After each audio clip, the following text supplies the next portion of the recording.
भारत की विदेश नीति आज एक ऐसे मोड़ पर खड़ी है जहां विश्व गुरु का नारा कमजोर पड़ता दिख रहा है।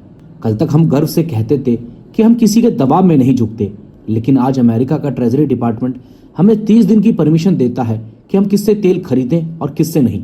देश मोदी सरकार से पूछना चाहता है कि ऐसा क्या हुआ कि अपने पुराने दोस्त रूस से वो तेल लेने के लिए भी वॉशिंगटन की विंडो का इंतजार करना पड़ रहा है, जो पहले से ही समुद्र में फंसा हुआ है। क्या 140 करोड़ का देश अब अमेरिका के जर्नल लाइसेंस 133 के भरोसे चलेगा?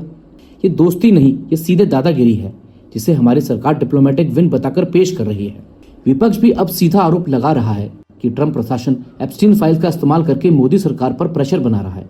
आरोप है कि इसी प्रेशर की वजह से भारत ने एक ऐसी डील साइन की जिससे हमने रूसी तेल को तौबा कर ली और अमेरिका से $500 बिलियन के प्रोडक्ट्स खरीदने का वादा कर दिया।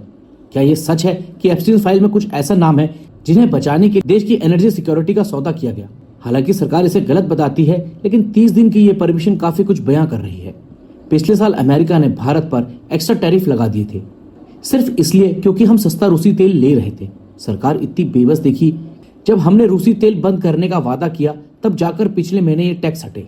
क्या हम इतने कमजोर हो गए हैं कि अमेरिका हमारी अर्थव्यवस्था को जब चाहे सैंक्शन की तलवार से डरा सकता है? सरकार कह रही है कि ये 30 दिनों की राहत महंगाई रोकने के लिए है, मगर सच तो ये है कि अमेरिका ने ये छूट तब दी जब ईरान इजराइल की जंग की वजह से उनका फायदा खतरे में था।